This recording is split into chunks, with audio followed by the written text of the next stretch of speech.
Hello friends, सबको मेरा प्यार भरा नमस्कार। मैं हूं doctor Satyajit Paul from Tezpur Assam. दोस्तों, मैं होम्योपैथी प्रैक्टिस करता हूं। बहुत साल हो गया मेरा मेरा 15 साल से ऊपर हो गया होम्योपैथी प्रैक्टिस करते हुए, और बहुत सारा बीमारी मैंने ठीक भी की। और मेरा जो टाउन है असम तेजपुर में, सभी लोग मुझे होम्योपैथी प्रैक्टिशनर नाम से जानते हैं। और ज्योतिष जो है मेरा हॉबी है, लेकिन मेरा मेन लाइन है होम्योपैथिक। और उसी लाइन का बारे में मैं आज इस वीडियो में आप लोगों को कुछ इम्पोर्टेंट बातें बताना चाहता हूँ। और जो आप लोग तो सुने होंगे, लेकिन बहुत ही कम डॉक्टर लोग ये रूल्स और टेक्निक प्रोसेस तो जानते हैं। और जो जानते हैं तो 25% जानते हैं, 75% नहीं जानते और अप्लाई भी नहीं करते हैं। तो वही ट्रीटमेंट के बारे में, होम्योपैथिक ट्रीटमेंट का कुछ टेक्निक एंड प्रोसेस है जो क्रोनिक डिजीज के लिए होता है। वे लोग जो पेशेंट लोग जो एलोपैथिक ट्रीटमेंट के अंडर में गए थे, लेकिन निराश होकर होम्योपैथिक ट्रीटमेंट में आ गए। और ऐसा बहुत सारा आप लोग जानते हैं, बहुत सारा डिजीज ऐसा होता है जो एलोपैथिक में जाने में भी कोई लाभ नहीं मिलता है, निराशा मिलता है। तो वही लोग जो एलोपैथिक छोड़ के होम्योपैथिक में आते हैं, तो हम लोग कैसे क्रोनिक डिजीज का इलाज करेंगे, मैं उसके बारे में आज इस वीडियो में बताऊंगा। तो जब कोई भी पेशेंट किसी भी डिजीज का जो क्रोनिक बन जाता है, एलोपैथिक ट्रीटमेंट से नाराज होकर होम्योपैथिक ट्रीटमेंट में चले आते हैं, तो हम लोग क्या करते हैं, पहले हम लोग का कुछ कंडीशन है, उस कंडीशन को मानना पड़ेगा। क्रोनिक डिजीज के लिए मैं आज वही बताऊंगा, rules and technique and processes in for the treatment of homeopathic in chronic diseases. तो पहला कंडीशन ये है, जो हम लोग का होम्योपैथिक में जानते हैं आप लोग, क्लासिफिकेशन ऑफ पेशेंट। हम लोग पेशेंट को क्लासिफिकेशन करते हैं, कौन सा पेशेंट किस कैटेगरी का होगा, उसका शारीरिक गठन क्या है, उसका मानसिक लक्षण क्या है। वो बहुत इंपॉर्टेंट है, बहुत फायदा चीज़ है। ये सब चीज़ जानना पड़ता है। और उसका शारीरिक कंडीशन क्या होगा, उसका शारीरिक कैसा है, मोटा है ना दुबला है, ना लंबा है ना पतला है, वो सब हम लोग को ध्यान रखना पड़ता है। उसका किस टाइप का नेचर का पेशेंट है, मानसिक मेंटल सिम्टम्स क्या है, बहुत ही माने रखते हैं होम्योपैथिक ट्रीटमेंट में। और हम लोग का पहले वाला एक वीडियो में मैंने बताया था, होम्योपैथिक ट्रीटमेंट में जो कोई पेशेंट आता है, तो हम लोग का होम्योपैथिक में उसका धातु को तो कंडीशन होता है, धातु को तो क्लासिफिकेशन करना पड़ता है। जैसे उस पेशेंट को कौन सा कैटेगरी में आता है, वो पेशेंट तो सोरा पेशेंट है, या सिफिलिस पेशेंट है, या आपका साइकोसिस पेशेंट है। अगर किसी भी देखा जाता है, कोई मिक्सचर क्वालिटी भी है, सोरा भी है, उसका थोड़ा दोष साइकोसिस भी देखा जा रहा है, सिफिलिस भी है, तो हम लोग को पहले ये डिसीजन लेना पड़ेगा, उसका कौन सा बीमारी का, कौन सा चीरोग का क्रोनिक डिसीज के अंडर में वो पेशेंट आता है। जिसको बोलते हैं पहला जो हमारा कंडीशन, क्लासिफिकेशन ऑफ पेशेंट, मैंने जो अभी बोला। और सेकंड कंडीशन है, हिस्टोरी लेना पड़ेगा। तो कितना दिन से जो डिसीज का सफरिंग कर रहा है, कब पहला अटैक हुआ था, उसका शुरुआत कैसे हुआ था, कब हुआ था, कैसे हुआ था, किस कंडीशन में हुआ था, कितना दिन से सफरिंग कर रहा है, और किस वजह से उसका बीमारी का सामना करना पड़ा, उसका जनरेशन में क्या डिसीज है। जो पहले वाला वो जो एलोपैथिक में घूम के आया था, तो उसका कैसा कंडीशन था, उसका फिजिकल ट्रबल क्या था, मेंटल सिम्टम क्या था, पहले वाला ट्रीटमेंट जो लिया था, कौन डॉक्टर का ट्रीटमेंट ले रहा था, उस डॉक्टर ने क्या कहा था, सब कुछ ध्यान रखना पड़ता है। इसको हिस्ट्री बोलते हैं, पेशेंट का हिस्ट्री लेना पड़ता है। वो सेकंड कंडीशन हो गया। और जो थर्ड नंबर कंडीशन है, जो तीसरा कंडीशन है, और डायग्नोसिस ऑफ द केस करना पड़ता है। अगर बीमारी तो क्या है, डिजीज तो क्या है, अगर ज़रूरत पड़े तो उसका फिजियोलॉजिकल कंडीशन, और ज़रूरत इफ नेसेसरी पैथोलॉजिकल कंडीशन भी लेना पड़ेगा। यानी कि रेडियोलॉजी रिपोर्ट, एक्सरे, आपका stool examination, blood report, urine report, किसी भी कोई रिपोर्ट का उसका आगे में एलोपैथी ट्रीटमेंट में था, तो वो अब हमको देखना पड़ता है, हम लोगों को देखना पड़ता है। इसको डायग्नोसिस ऑफ द केस कहते हैं। पैथोलॉजिकल भी ज़रूर है, नेसेसरी फिजियोलॉजिकल कंडीशन भी ज़रूर है, पैथोलॉजिकल रिपोर्ट भी देखना चाहिए। और जनरल थोड़ा थोड़ा सिम्टम है, जैसे उसका नींद कैसा होता है, उसका भूख कैसे लगता है, उसका स्टूल रेगुलर होता है कि नहीं, उसका यूरिन में कोई कंप्लेन है कि नहीं, ये सब देखना पड़ता है। और जो चौथा है, if any early practitioner of the homeo treatment prescribed by the doctor is available, should be examined and come to the conclusion that what was the decision of the previous doctor, that means the opinion of the disease। मतलब पहले वाला जो treatment में था, तो doctor ने क्या बोला था, क्या डिसीजन लिया था और उस डॉक्टर का ओपिनियन क्या था जो एलोपैथिक डॉक्टर को दिखाया था पहले, उसका पूरी हमको छानबीन करना पड़ेगा, इन्वेस्टिगेशन करना पड़ेगा। ये है चौथा जो टेक्निक प्रोसेस।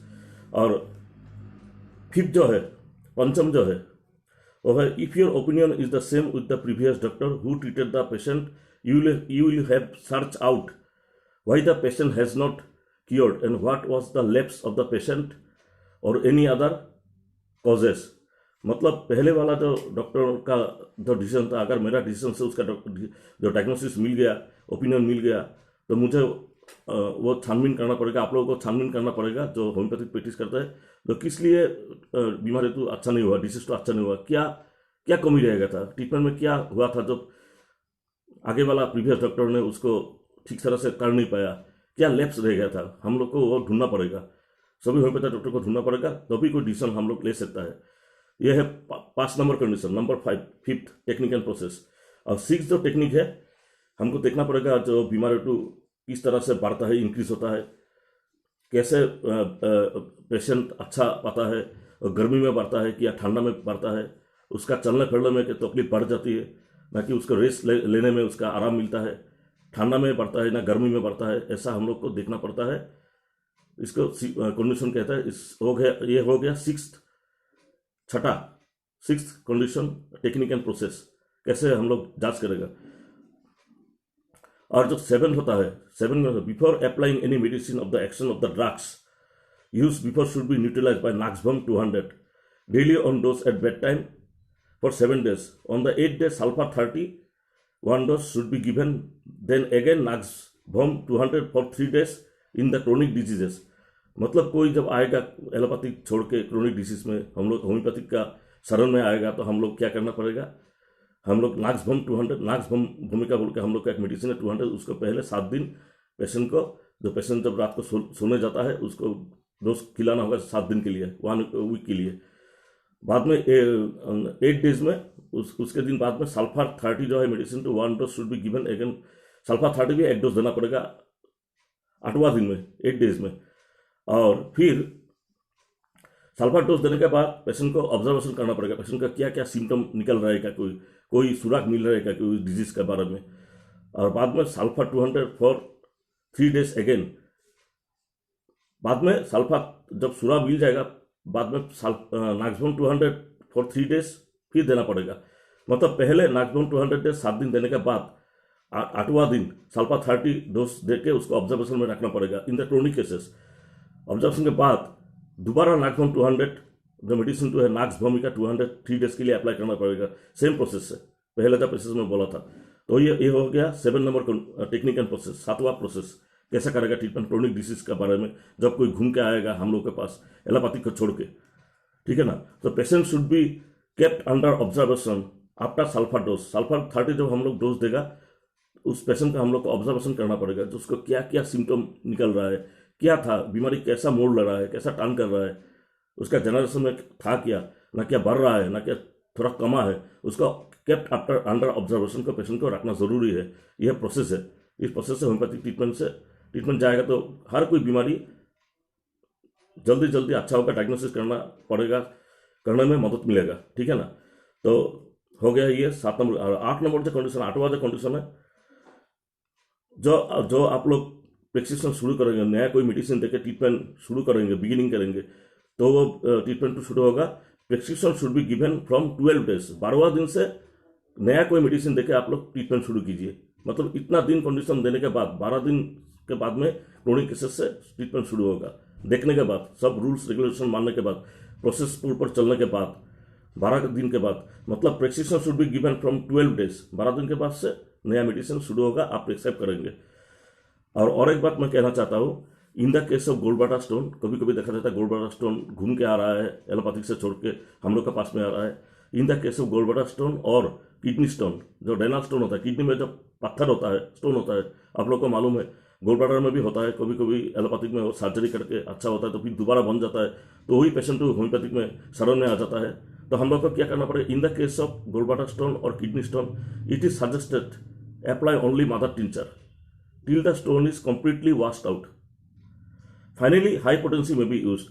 मतलब ऐसा कोई जो बीमारी, जो गोल्ड ब्लैडर स्टोन है या किडनी स्टोन है, एलोपैथी छोड़ के हम लोग के पास आए तो हम लोग क्या करेंगे, उसको मादा टिंचर देंगे। पहले पहले जो हर कोई होम्योपैथिक मेडिसिन का मादा टिंचर होता है, होम्योपैथिक मादा टिंचर देके उसको शुरुआत करेंगे हम लोग। जब स्टोन कम्प्लीटली वॉश हो जाएगा, उसका बाद में हम लोग पोटेंसी वाला मेडिसिन देंगे। माना इसका मतलब है कि दोबारा वो पत्थर जो है गोल्ड ब्लैडर स्टोन और किडनी स्टोन नहीं आएगा। लेकिन पहले मादा टिंचर देके शुरू करना होगा। मादा टिंचर देने के बाद तो पेशेंट को कम्प्लीटली वो स्टोन टू पूरा तरह से नहीं खत्म हो जाएगा, नहीं हो जाएगा, एकदम नहीं हो जाएगा, गायब हो जाएगा। उसके बाद में आप लोग फाइनली पोटेंसी मेडिसिन को यूज़ कीजिए।